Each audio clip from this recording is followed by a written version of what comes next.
Сәлам дуслар. ТМТV каналының экраннарында татар эстрадасын яктыртып барган шоу-без тапшыруында сезгә кайнар сәламнарымны җиткерәм мин Иркә.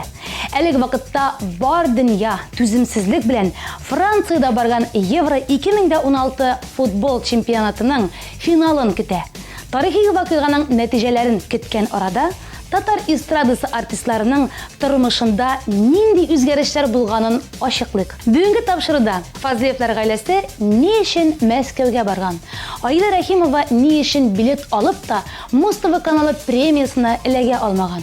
Айрат Ильясов тормыш иптәшенә нинди бүләк ясаганын белергә теләсәгез, бездән аерылмагыз. Алда сезне кызыклы яңалыклар көтә.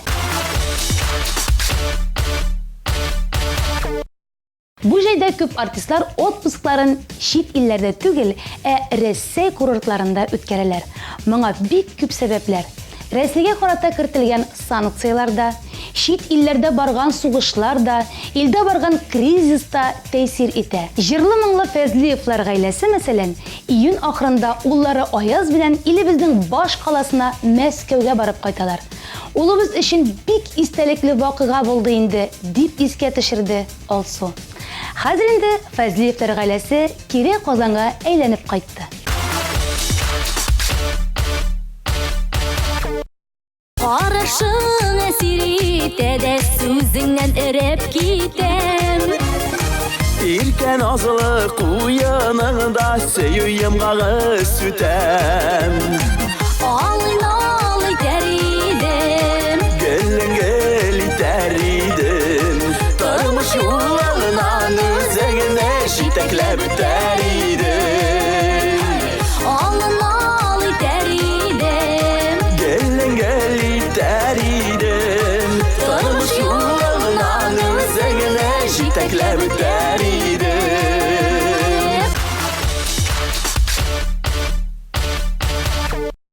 Белгәнегезчә, 1 июнь көнне ТМТВда зур хәйрия марафоны булып узды.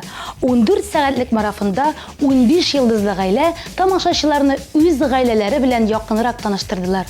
Балалар тәрбиясендә үз серләрен ачтылар. Шулай ук телевизор караучыларны изге эшләр башкарырга өндәделәр. Марафон барышында җыелган акча, бүләкләр Татарстан Республикасы ятим һәм инвалид балаларга ярдәм итүче НАС хәйрия фондына тапшырылды. Бу марафоннан соң ТМТV каналына бик күп кайтавазлар һәм рәхмәт сүзләре килеп иреште. Кайбер сабыйлар нәкъ менә марафон уңайыннан беренче тапкыр Казанны күрде. Идел киңлекләрендә теплоходта йөзде, зоопаркта, кинотеатрга барды. ТМТV телеканалы изге эшләрне бер генә көнлек итеп калдырмады. Хәзер исә безнең телеканал көчле янгыннан зур зыян күргән бәләкәй Рәмиләгә ярдәм итәргә тели. 7 июнь көнне Буа районының Бикмураза авылында зур фаҗига килеп чыга. Аларның йортлары тулысынча янып бетә. Янгында Рәмиләнең әнисе бәхетле очрак белән генә исән кала. Әнисе әлегә РКБның реанимация бүлегендә ята. Шунысын да әйтеп үтәргә кирәк. Рәмилә әнисе белән генә яши. Әнисе аның бердән-бер якын кешесе. Тик менә әнисе терелгәч тә аларның барырга урыннары юк. Авыр хәлдә калган бәләкәй кызчык Рәмиләгә без бергәләп ярдәм итә алабыз дуслар. Ярдәмне булай башкарырга була. 34-34 кыска номерына БФНА сүзе белән башлап СМС юлларга кирәк. Әлеге СМСта сез күпме акча күчерүгезне дә язарга тиешсез. 100, 150, 200, 1500 сум. Бергәләшеп без сабыйга ярдәм итә алабыз. Рамазан аенда сез дә безгә кушылыгыз. Июнь аенда Муз-ТВ телеканалының премиясы узды. Җырчы Айгөл Рәхимова 7-8 ел рәттән әлеге премияны күзәтеп бара икән. Һәм үсмер чагыннан бирле Муз-ТВ премиясын күрү хыялы белән яшәгән. Быел хыялын чынга ашырып, ул интернет шелтәре аша 2000 ярым бәягә премияга билет сатып алган. шатлыгымның чиге юк иде. Ләкин Мәскәүгә барып кайту бәясе 12 меңгә төшә икән белгәч, бара алмаячагымны аңладым. Ә мин шул кадәр Ани Лоракның чыгышын карыйсы килгән иде, дип сөйләде Айгөл. Баксаң, җырчы үлеп Ани Лоракның иҗатын ярата икән. Нәтиҗәдә Айгөл премияны телевизордан гына караган. Дуслар, шушы минутта сезгә мәгълүмат җиткерергә ашыгам. 15 апрельдә Пирамидада ТМТV каналы премиялары тапшыру тантанасы узачак. Быел күпләрне шак каттырган тамаша киләсе елга икеләтә дәрт белән барыгызны да таң калдырачак. Әзерләнегез. Шуны да әйтеп үтәргә кирәк. Айгөл Рәхимова Муз-ТВ премиясына эләгә алмаганына кызганмый. ТМТV каналы премиясы кызыграк булды, ди ул. Менә шулай, дуслар, безнекеләр Мәскәүләрдән ким түгел.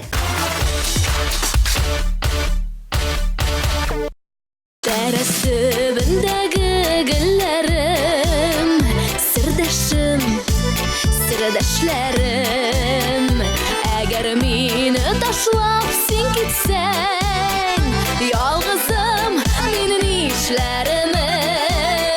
Ал яран гөл яран, ялгыз калу һәйяман. Ал яраннар кебек мин сагыш утында янам. Ал яран гөл яран, ялгыз калу һәйяман. Ал яраннар кебек мин сагыш утында янам.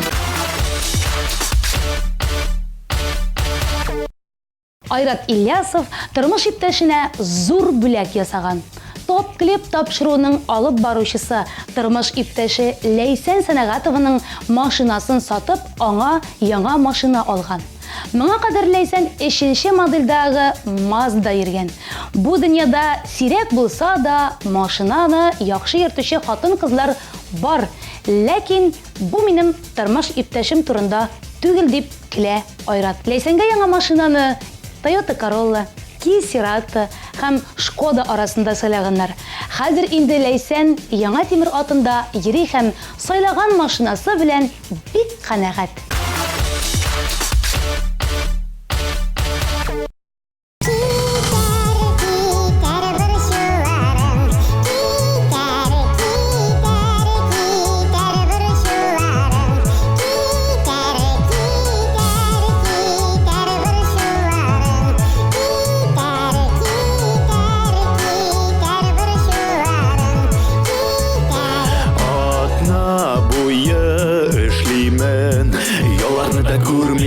Шефім әлі нетелі, өзі дә білмей ашуымны кетірі. Нишетесің аны, ақша да юқ, ишмасам, алып тұрырғамы?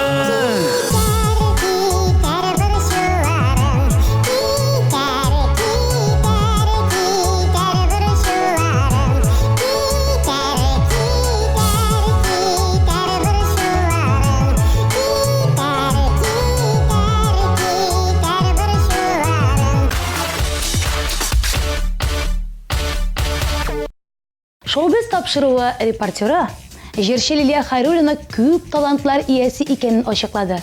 Ул җырлый да, бии дә, актер осталыгы түгәрәгенә дә йөргән, хәтта цирк мәктәбендә дә укыган.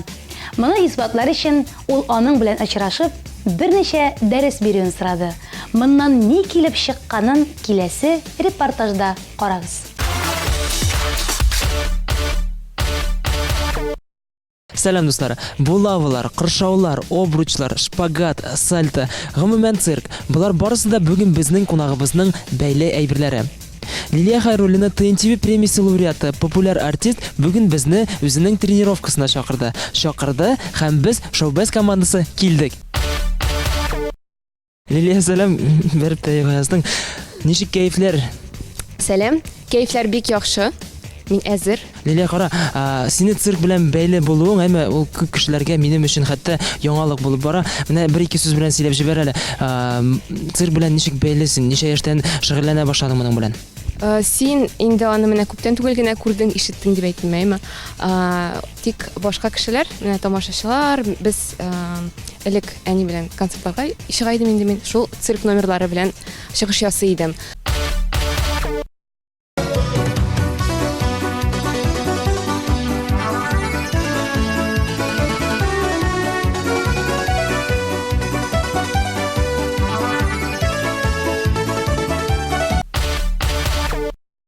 Әйдә инде хәзер без бүген нәрсә эшлибез, син аңлатып китерсең бәлки. Без бүген кыршаулар әйләндерәбез. Аннары минем тагын шөгыльләнәм инде жонглирование белән, булавлар белән, туплар белән, һәм инде кольца, бөҗралар белән.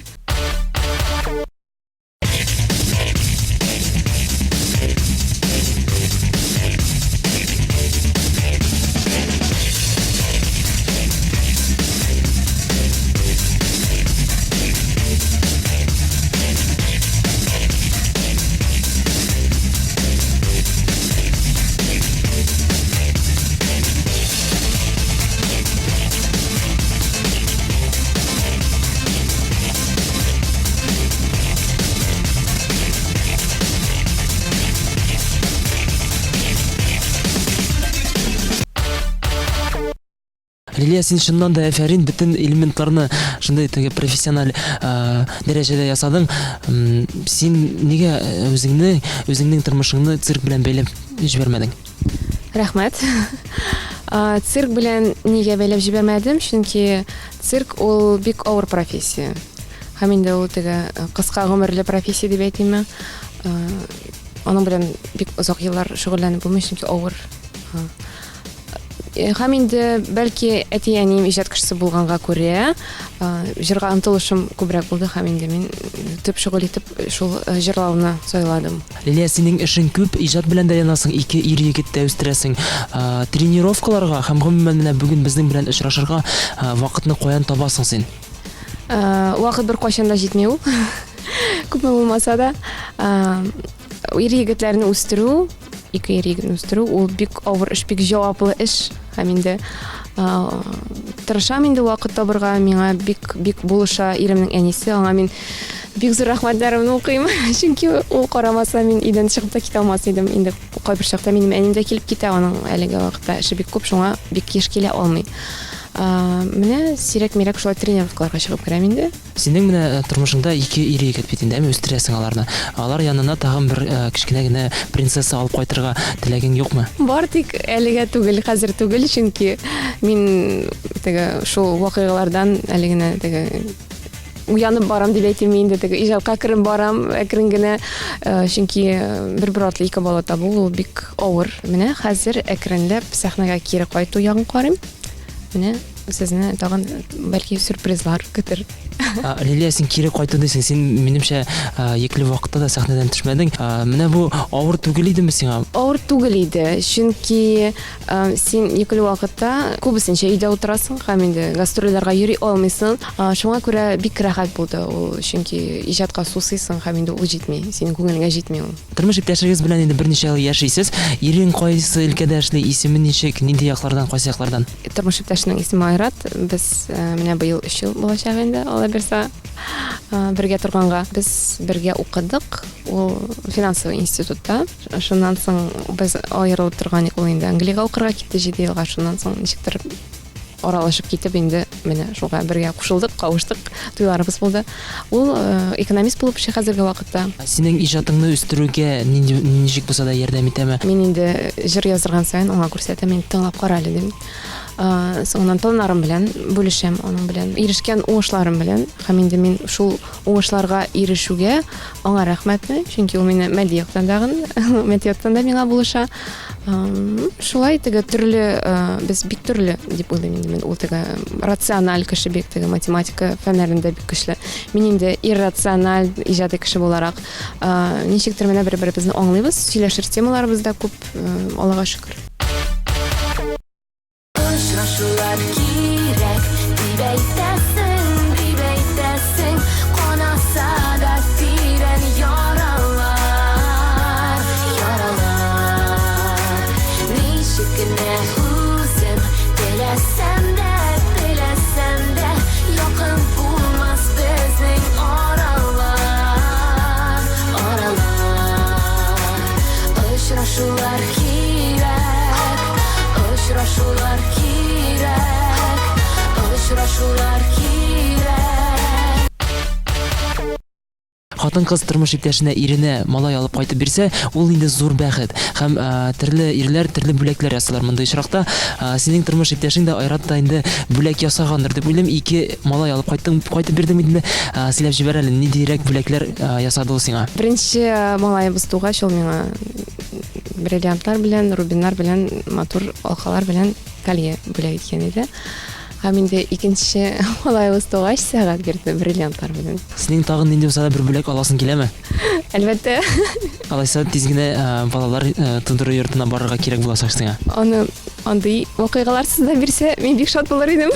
Лилия, сине һәр вакытта Гөлдәния апа Хәйруллина белән ассоциировать итәләр, үзем дә шәхсән шулай.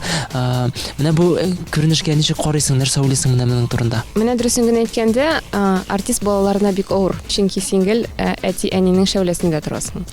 Шуның кызы, моның малае дип әйтәләр инде. Кайда барсаң дагы концертлар белән шулай дип ассоциировать итәләр мине. Әнисе җырчы дип. Нәрсә дип әйтим инде? Күп кенә кешеләр сораган булды. Сиңа әти-әниң булыштымы? Сине сәхнәгә чыгарырга анда этәләрме, төртәләрме дип инде. Әлбәттә, без әти-әниләргә рәхмәт, чөнки алар безне тәрбиялиләр, анда шул цирк студияларына йөртәләр, төрле түгәрәкләргә. Үскәч, инде син барыбер үзең тырышырга тиеш. Һәм миңа теге әти-әнин ниндидер юллар ачтылар, кем беләндер сөйләштеләр, миңа ниндидер урыннар, беренче урыннар, гран-прилар бирделәр дип әйтә алмыйм, чөнки андый әйбер булмады. Мисал итеп әйтәсем килә, менә безнең Яршалыда Сабанты гүзәле дигән конкурс булган иде. Катнашырга, анкеталарны тутыргач, инде теге мине сайлап алганнан соң, инде бик күп кеше, аның әнисе сөйләп чыгып куйган бит инде, анан беренче урын бирәләр дип инде күп кеше сөйләде. Менә финалда миңа беренче урын бирмәделәр. Бәлки ул кешеләр, белмим, реакциялары ничек булгандыр. Но алай түгел, менә мин үзем тырышырга, үзем эшләргә омтылам барысында. Чөнки әти-әнигә генә салынып яшәп булмый. Кыз бала булуына карамастан, син барыбер үзең тырышырга, үзең ирешергә тиеш. Ялгышмасам әле син экономика белгече булдың, укып бетердең бит инде. Хәзер әле син Казан мәдәният институтында укыйсың, әйме? Ул өлкәдә ничегрәк? Үзең теләп, үзең укырга кирдең. Нинди факультетта укыйсың, кимлеккә укыйсың? Мин укыйм Казан дәүләт мәдәният институтында, 2нче курста, хәзерге вакытта читтән тыш уку бүлегендә. Үз теләгем белән бардым, чөнки мин иҗат белән шөгыльләнәм, җырлыйм һәм минем уйлавымча, җырчының да югары белеме булырга тиеш. Мин Салават абыйның бүлегендә, актер эстрады бүлегендә укыйм. Бик кызыклы миңа бу институтта. Чөнки фәннәр кызыклы, үзенең профессияң буенча инде күп сораулар бирә алам, мине кызыксындырган сорауларны. Чөнки теге иҗат барышында үзеңә башында ниндидер сораулар туа, ниндидер кыенлыкларга эләгәсең һәм инде шушы бөтен кыенлыкларны мин сораулар биреп чишә алам. Гөлдәния апаның кызы буларак сорамыйча булмый инде. Гөлдәния апаның хәлләрен ничек, еш күрешәсезме, балаларны карарга киләме? Әни инде үз планнары белән яши, аның бик күп планнары бар.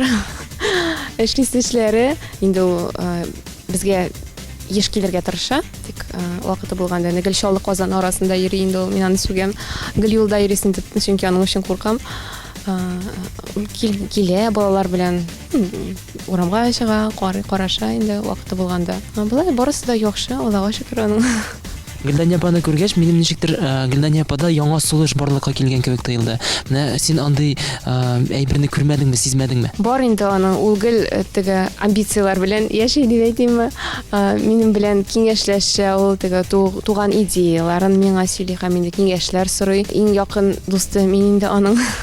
Шуңа күрә гел минем янга килә. Шулай бергәләп уйлап, теге нәрсә киергә микән дип инде шулай киңәшләшәбез. Ниндирәк костюм тектергә микән сәхнәгә, мондыйрак җырны җырласам ничек була микән дип шулай бергәләп инде сөйләшеп планнар корабыз. Ярдәм итәм булган хәтле мин аңа мораль яктан. Гөлдәния апа хәзерге моментта нәрсә эшләп йөри?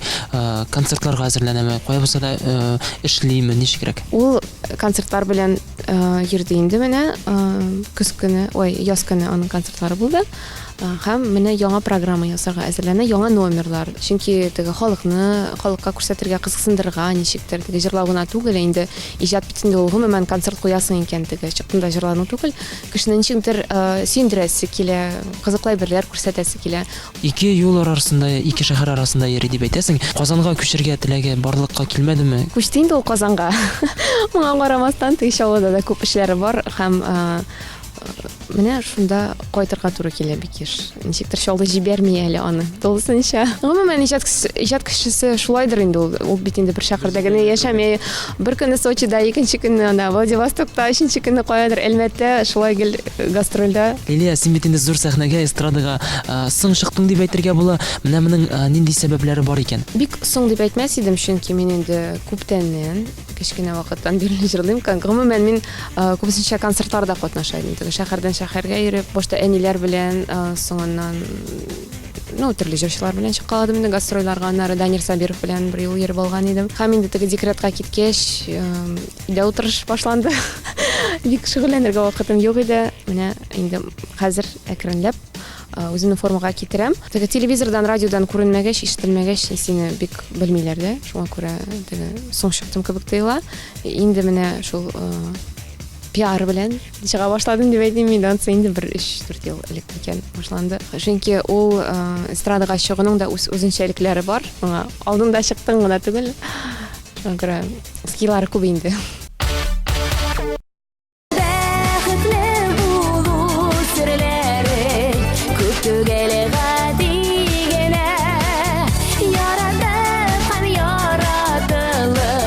Яшәргә кирәк җирдә, бәхетле булу серләре, көтүгә гади генә, яратып һәм яратылып, яшәргә кирәк җирдә. Пиар юлы буларак сезнең хәзер инде бара шундый бер зур проект дип әйтергә була. Лилияләр дуэты. Сез инде бөтен әйберне, чыгымнарны икегә бүләсез. Шуңа күрә сезгә җиңелрәк һәм юнәрәккә чыга дип. Бу дуэтның барлыкка килүенең төп максаты, төп сәбәбе түгелме? Әлбәттә юк. Без аны турында уйлаганда юк иде дуэтны барлыкка китергәндә. Бер көнне Лилия миңа шалтыратты дагын. Мин өйдә инде шул бала карап утыра идем. Ничек хәлләр, минем сиңа деловое предложение дип әйтте ул. Барды, мин әйтәм, тыңлыйм сине. Мин уйладым инде, бәлки берәр банкетка чакырганнар, бара алмыйм икән, миңа бирмәкче микән аны дип уйладым инде. Һәм инде ул менә тәкъдим итте, бергә концерт куярга. Чөнки ул теге акчадан гына түгел, концерт кую, сольный концерт кую ул бик зур, бик күп көч таләп итә. Һәм инде куркыта әлбәттә. Һәм инде без уйладык, бергә куйсак, бәлки аңа куркыныч булмас дип. Шулай уйладык, башта концерт куярга, соңыннан инде без әйтәбез, концерт куйгач, аны бит җырда кирәк, шуңа дуэт яздырырга булдык. Һәм инде беренче булып менә шу безнең Лилияләр җыры язылды. Бик экстремаль рәвештә ничектер тиз генә аның теге яздыру запись вакытында текстны үзгәртә ничектер шалтыратыша ул язучы белән шулай итеп язылды ул. Һәм инде менә ничектер кешеләрнең күңеленә хуш килде дип әйтимме. Теге үзеннән алып әйтим, теге бик күп кешеләр миңа аны интернетта да язалар. Инде җырчылар да килеп әйтәләр, бик күп кеше килеп әйтә, шундый ошый сезнең бу җырыгыз дип. Әлбәттә инде теге расходлары да икегә бүленә, ул ягы да бар. Ансыз булмый инде. Барысыннан да менә аңа бөтен нәрсәгә дә карамыйча әйтәсем килә. Безнең җыр яздырыр алдыннан теге мин аны бит инде уйлыйсың, тембр туры киләме, тональность туры киләме дип. Тавышлар ничек тыңланыр, ничек ишетелер микән тавышлар дип. Сез турында уйладыгызмы алдан? Уйламадык. Менә минем уйлаган булмады. Ничек записка килгәч кенә мин там безнең җырлап булыр микән? Шулай дип уйлап, инде барысы да яхшы булып чыкты. Аллага шөкер, мин алай булыр дип уйламаган идем. Андый эффект булыр дип уйламаган идем бу җырдан. Гомумән Лилия белән эшләү бик рәхәт, бик җиңел. Безнең характерлар белән дә без ничектер килештек. Бик ягымлы ул, шундый бик бик яхшы кеше ул, бик яхшы кеше. Һәм инде миңа бик комфорт хис итәм үземне аның белән. Лилияләр җыры белән сез инде үзегезнең беренче премиягызны алдыгыз. Ничегрәк әзерләндегез, ничегрәк булды һәм инде премия сынына урын таптыгызмы? Без бик шогат, безнең җырыбыз, иҗади тандемыбыз шундый уңышка ирешүенә һәм инде кешеләрнең, тамашачыларның күңелен яулап алуына һәм инде рәхмәт ТМТV премиясына шундый бүләк өчен. Ул бүләк минем өйдә тора. Бик централь урында дип әйтимме. Безнең бүлмәдә камин өстендә инде бер ачык шундый централь урын бар. Кергәч тә күренә торган җирдә тора инде ул. Һәм инде мин бик горурланам аның белән. Дуэт белән инде ләкин сольный иҗат бит бар, сольный иҗат белән сез калдырып, хәзер дуэт исендә генә эшлисезме, яисә инде икесен дә бергә алып барырга уйлыйсызмы? Сольный иҗатны ташлап булмый берничек тә. Без параллель рәвештә эшлибез. Һәм инде үз иҗатыбыз өстендә дә эшлибез, һәм инде дуэтны дагын.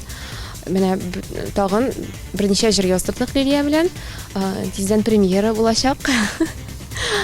Килегез. Сез тыңларсыз радиолардан, телевидениедән клип төшерәбез. Менә хәзер шуның белән мәшгуль әлеге вакытта. Лилия, син инде Лилия Гимадиновны бик мактадың, бик яхшы кеше дисең, ләкин бит инде эшләү дәверендә төрле моментлар барлыкка килә. Монсы туры килми, җырның сүзләре кайсы бер җирдә ашамый. Менә шундый моментларда тискәре яклар ачыла кешенең. Менә шундый моментлар булдымы? Менә шундый момент булды. Кем җырны җырлый башлый беренче. Шундый момент булды. Тик Ничек булды инде бу? конфликт булмады инде бу. Теге без киләбез дә студиягә. Кем башлар микән дип инде уйлый башлыйбыз. Безнең ул конфликт белән үтми андый әйберләр. Без менә теге җырны син башлаган идең, бу елда мин башлыйм инде дип шулай гына безнең шишелә ул шундый ситуациялар. Син тандемның киләчәген дуэт итеп күрәсеңме? Ничә ел булыр дип уйлыйсың менә бу дуэтны? Бу әлеге вакытта вакытлыча проект, чөнки без теге сольный концерт куярга җыенабыз. Ул Казанда ноябрьдә планлаштырып торабыз. Анары күз күрер. Сезнең исемегездә бер, гаиләләрегездә ашаган ике ир егет, синдә дә Лилия Гимадиновда да ирләрегез дә бар бит инде. Сез аралашасызмы, бер-берегезгә кунакка йөрисезме? Кайбер чакта бергә урамга чыгып керәбез, шунда балалар белән площадкада без бер-беребезгә якын торабыз. Шуңа күрә мин аның янына килеп китәм, шунда ул минем өйгә килеп китә кайбер вакытта. Теге эш планнарында бит инде сөйләшергә кирәк.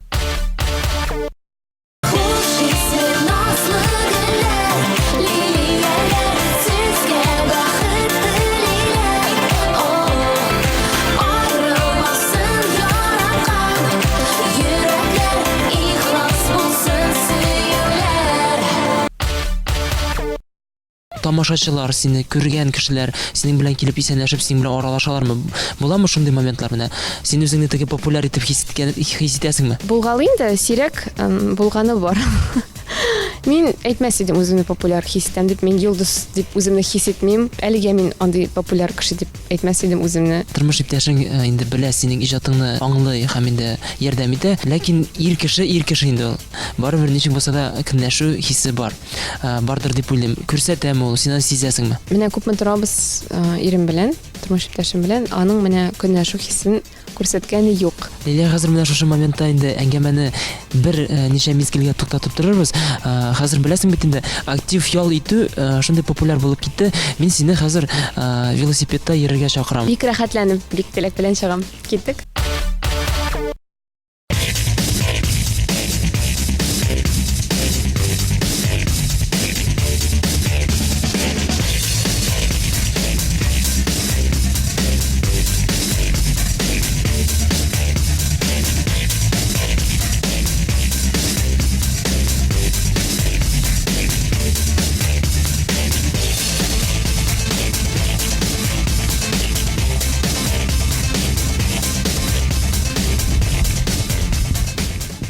Дуслар, шулай итеп инде безнең менә шундый кызыклы репортажыбыз, әңгәмәбез ахырына якынлашты.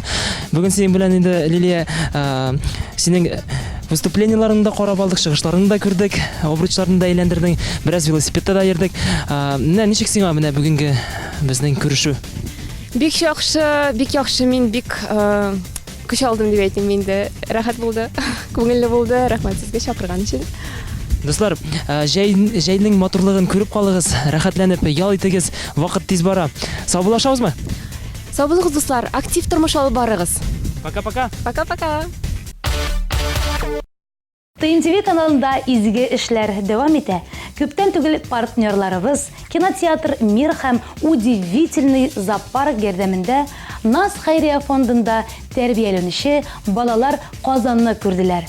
Мауктыргыч кино карадылар һәм төрле җәнлекләр белән таныштылар. Әлеге сәяхәттән алар нинди эмоциялар тупладылар икән? Җавап киләсе репортажда. Сәлам дуслар. Изгелек җирдә ятмый. ТМТV каналы һәм Наз Хәйрия фонды бүгін балалар өчен күчтәнәч әзерләде. Җәйге матур көндә балалар бүгін мультфильм караячаклар һәм контакт зоопаркта экзотик җәнлекләр белән танышачаклар. Әлеге чарадан кичкенә генә репортажны бары тик сезнең өчен әзерләдек. Рәхәтләнеп карыйк. Сиңа менә бу караган мультфильм нәрсәсе белән ошады? Кызыгы. Бар менә синең мультгероең кемгә син ошарга телисең? Син миңа әйткәнең Щенячий патруль дип әйме. Ни өчен син аңа ошарга телисең? Нинди мөмкинлекләре бар аның? Алар кешеләрне сакламак, коткаралар. Менә җәй бит инде бара, җәйнең уртасы килеп җитте. Илмир, син кайларда ял итеп элгердең, су кыендыңмы, кояшта кызындыңмы? Кызынды. Кайларга барып кайттың? Пока лагерьга җөрмәдем. Иң яраткан дәресеңне әйтеп үз әле безгә, бүлеш әле. Информатика. Син инде җәй көне укырга ничек әзерләнә башладың? Китаплар укыйсыңмы? Укыйм. Нидерәкләр китаплар укып элгердең? Математика. Азбука. Ландыш, сәлам, ничек синең хәлләрең? Әйбәт. Мультфильм ошагандыр дип уйлыйм. Әйе. Нәрсәсе белән ошады? Кем ошады күбрәк? Эт. Нәрсәсе белән ошадысың? Ул бөтен мусордан бөтен нәрсәләрне алып әйбер ясады, булышты. Малайга ярдәм итте. Ландыш, менә син хәзер бит инде лагерьда, монда бөтен килгән яшь кызлар, яшь малайлар, синең дусларың. Яңа дуслар таптыңмы? Әйе. Кемнәр белән аралашасың күбрәк? Малайлар беләнме, кызлар беләнме? Кызлар белән. Ни өчен? Чөнки малайлар белән дус булып булмый. Нигә алай? Алар дус булмыйлар безнең белән. Сугышмыйсыздыр ич? Юк. Илһам, ничек синең хәлләрең, ничек эмоциялар, ничек сиңа мультфильм? Яхшы. Мультик та әйбәт. Кем ошады? Барашек. Ни өчен ошады ул сиңа? Нине шигәле ул, потому что нине шигәле командир нине шигәле үзләренекен спасать итә. Синең зур хыялың, менә нинди булса теләгең бармы, зур? Бар. Чтобы они белән тизлек яшәсеннәр. ТМТV каналы исеменнән җәй көне узган зур хәйрия марафонында җыелган барлык уенчыкларны без Наз Хәйрия фондына тапшырачакбыз. Һәм инде менә бу матур куянны да кабул итеп алыгыз. Барлык уенчыклар инде адресатларын табыр дип ышанып калабыз. Нурания апа, бу сезгә кабул итегез. Бик зур рәхмәт бу уенчыклар өчен. Без җәй көне бик күп акциялар уздырабыз. Менә балаларга аларны таратырбыз. Һәрбер бала инде уенчык белән кайтып китер дип ышанабыз һәм инде бик шатланырлар. Шул. Һәр бала уенчыклар белән кайталар, аннары бик яхшы настроениялар белән.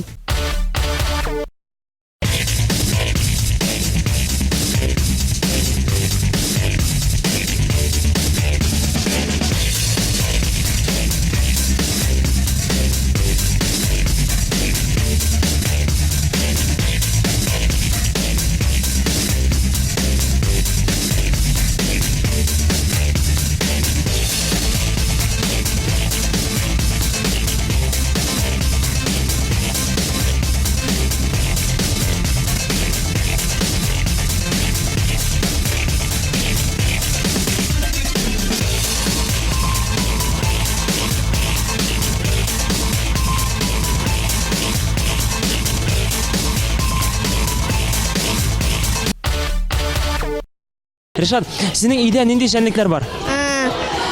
Тавыклар бар, тагын песи бар, кичкенә песиләр бар, эт бар, кәҗә икшкән кәҗәләр бар, исарыклар, Кайсыларын күбрәк яратасың син менә? Кайсылар белән аралашасың? песиләр белән. Ни өчен? Алар кичкенә матур. Әниеңә булышасыңмы менә кәҗәләрне карарга, тавыкларны карарга? Ничегрәк булышасың? Тавыклар чыккач, без ике жактан әни кырыйга, мин башка кырыйга шулай кертәбез. Ярдәм итәсең инде. Ришат, менә монда иң ошаган җәнлек синең тагын кем маймылдан кала? Кем ошады? Миңа кечкенә кәҗәләр ошады. У моей соседки есть кролики. А у тебя есть какие-нибудь животные дома? Ну нет. Курицы такие. Курицы, ну есть так-то. А вот в этом зоопарке самые экзотические животные для тебя это какие животные? Эму. А кого бы ты с собой забрала домой вот сегодня? Я бы хотел погладить просто цыпленка, потому что забирать это не очень хорошо. Почему? Ты же можешь дома тоже так же кормить и любоваться, и гладить их. Ну да, но в принципе это же их как бы заповедник. А вот вы сегодня смотрели мультик про барашечка, да? Он сегодня здесь есть? В зоопарке? Ну, наверное, да. Как тебе мультфильм сегодняшний? Ну, нормально так-то. Чем понравился вот? Вот то, что мне понравилось, то, что там добро победило зло. Есть у тебя какие-нибудь герои мультфильмов? Ну, есть так-то. Чебурашка и Гена. О, почему? Ну, они добрые. Достар, мында кичкенә генә Даниярны минем авылдашны да очраттым. Данияр, ничек синең хәлләрең? Evet. Мультфильм ошадымы? Зоопарк ошадымы? İyi. Нәрсәләр ошадысың сиңа менә бүген зоопаркта? Куяннар, сарыклар. Әйдә, алайса, ошатыйк әле без кәҗәләрне. Бармы синең нәрсә булса да ошатырга? Кемсе бар. Кәбестә, әйдә, алык. Әйдә, биреп карыйбыз аларга, ашарлар микән? Әйдә. Агы бик активный. Кил монда, кил. Кулыңны бармагыңны гына тешләмәсен, Данияр. Эшләмәй. Үзеңә нинди булса җәнлекне алып кайтып китәсең киләме? Менә бу кәҗәне мәсәлән. Әйе. Менә монда бик күп балалар җыелган. Кызлар, егетләр, нишлисез? Менә монда, мешочек предсказаниями, монда теге әйтәләр. Сөйләп җибәр, нәрсә чыкты сиңа? Твоя учеба в школе будет все лучше и лучше. Ә син хәзер менә мәктәпне ничәлеләргә бетердең быел?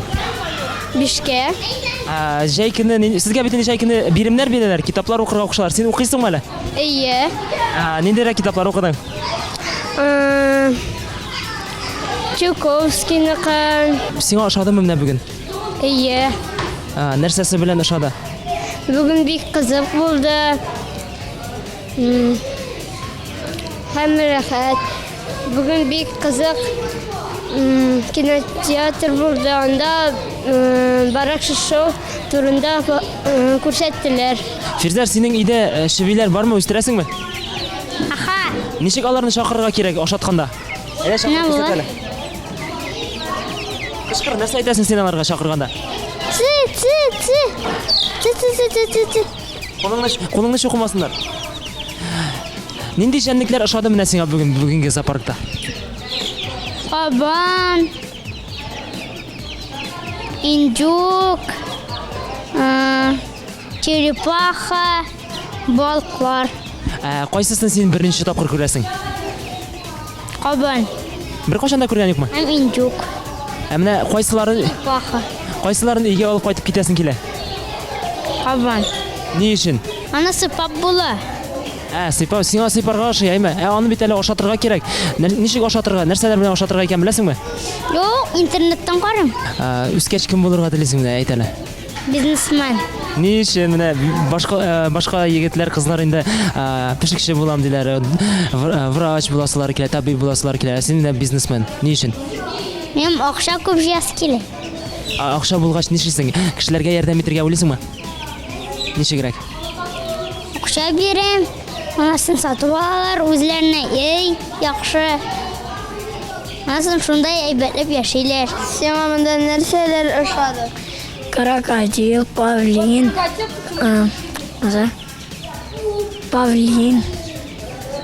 обезьянка. Әйтәле үзеңнең самый яратканыңды. Павлин. Әйтәм. Синең иңдә кайсыларында булса? Берсе дә юк. Тауклары бар. Мин микрофонны югалткан идем, сез каян таптыгыз аны? Нинди җәнлек урлаган? Павлин. Павлинда булган минем микрофон. Рәхмәт сезгә минем микрофонны тапканыгыз өчен. Нурания апа, менә бүгенге сәяхәттән, маҗаралардан нинди булса да җәнлекне өйгә алып кайтып китәсе килмәдеме? Килде. Бик зур рәхмәт әйтәсе килә ТМТV каналына, кинотеатр Мир кинотеатрына һәм китаплар биргән оешмага. Һәм дә менә шул зоопаркка балаларга бик ошаган. Ауларына кайтып, аны сөйләп, инде зур әйбер итеп күрсәтәләр бит инде. Җәй буе шундый мероприятиеләр оештырабыз. Менә теләгән кешегә, безгә булыша торган кешеләргә бик рәхмәт әйтәсе килә. Хәтта менә СМС буенча акчалар җибәрсәләр, мин тагы да күбрәк оештырыйм мероприятиеләрне. Авыл балаларны сөендерер. Бүгенге маҗаралар инде балаларга ошагандыр дип уйлыйбыз. Балалар сезгә бүген ошадымы? Ошагач нәрсә әйтәләр?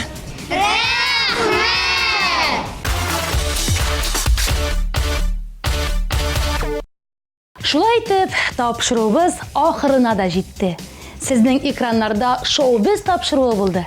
Безнең тапшыру тәмамлану ТМТV каналыннан аерылырга кирәк дигән сүз түгел. Алда сезне популяр җырлар һәм шәп клиплар көтә. Татар эстрадасы яңалыкларын ТМТV каналының ВКонтакте официаль төркемендә яки Instagram аккаунтында күзәтеп барыгыз. Ә мин Иркә сезнең белән киләсе очрашуларга кадәр сау буллашам. Пока.